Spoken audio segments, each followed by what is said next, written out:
Hello friends, आज हम जानेंगे कि हेल्दी प्रेगनेंसी के क्या क्या संकेत होते हैं या कौन से ऐसे लक्षण होते हैं जिससे हम पता कर सके कि हमारी जो प्रेगनेंसी है वो नॉर्मल और हेल्दी है।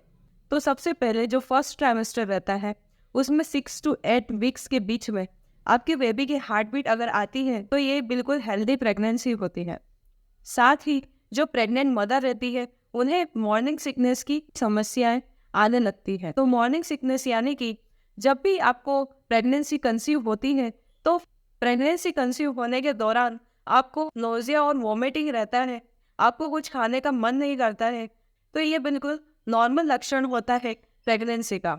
मॉर्निंग सिकनेस कुछ महिलाओं को कम होती है और कुछ को ये समस्या जो है ज़्यादा होती है। ये दोनों ही कंडीशन नॉर्मल मानी जाती है।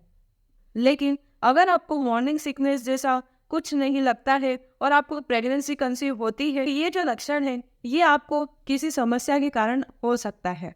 वैसे ही जो दूसरा तिमाही रहता है यानी कि जो सेकेंड ट्राइमेस्टर रहता है उसमें आपके गर्भाशय का मुंह, जिसे हम सर्वाइकल ओपनिंग भी कहते हैं, वो बंद होना जरूरी होता है। अगर आपका सर्विक्स जो है वो डायरेक्ट होने लगता है तो आपको प्रीमेच्योर डिलीवरी होने के चांस भी बढ़ जाते हैं।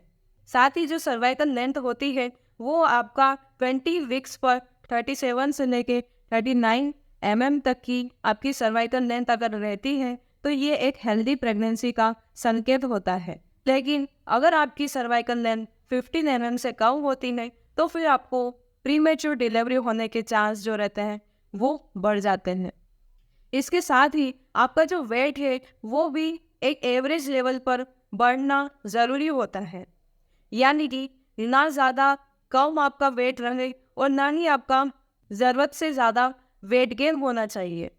नॉर्मल प्रेगनेंसी में 10 to 12 kg of weight gain होता है तो ये एक हेल्दी प्रेगनेंसी होती है। साथ ही जो आपकी वेजाइनल डिस्चार्जेस रहते हैं उसमें अगर ट्रांसपेरेंट लिक्विड डिस्चार्ज होता है तो वो बहुत नॉर्मल डिस्चार्जेस होते हैं। लेकिन अगर उस डिस्चार्ज के साथ में आपको ब्लड या म्यूकस आता है तो इस कंडीशन में आपको डॉक्टर से कंसल्ट करना ज़रूरी होता है।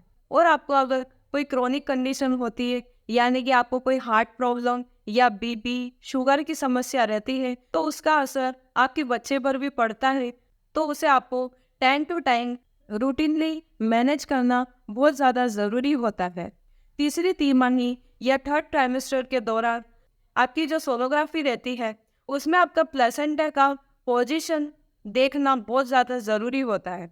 अगर आपका लो लाइंग प्लेसेंटा रहता है या आपकी जो प्लेसेंटा की पोजीशन है वो नीचे की ओर रहती है तो आपको नॉर्मल डिलीवरी में समस्या आ सकती है। नॉर्मली जब फर्स्ट ट्राइमेस्टर रहता है तो बहुत सी फीमेल्स को ऐसा देखा गया है कि जो प्लेसेंटा रहता है वो नीचे की ओर रहता है, पर जैसे ही 9 मंथ तक प्रेगनेंसी प्रोग्रेस होती है तो जो प्लेसेंटा का पोजीशन है वो चेंज होके ऊपर की साइड आता है।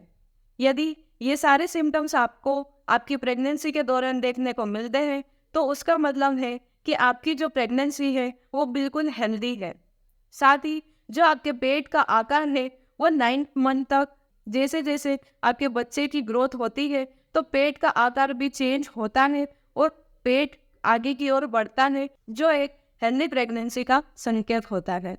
तो आज के लिए इतना ही। चैनल को लाइक और सब्सक्राइब करना मत भूलिएगा। मैं और भी नॉलेजेबल वीडियोस आपके लिए लाती रहूंगी। तब तक के लिए धन्यवाद।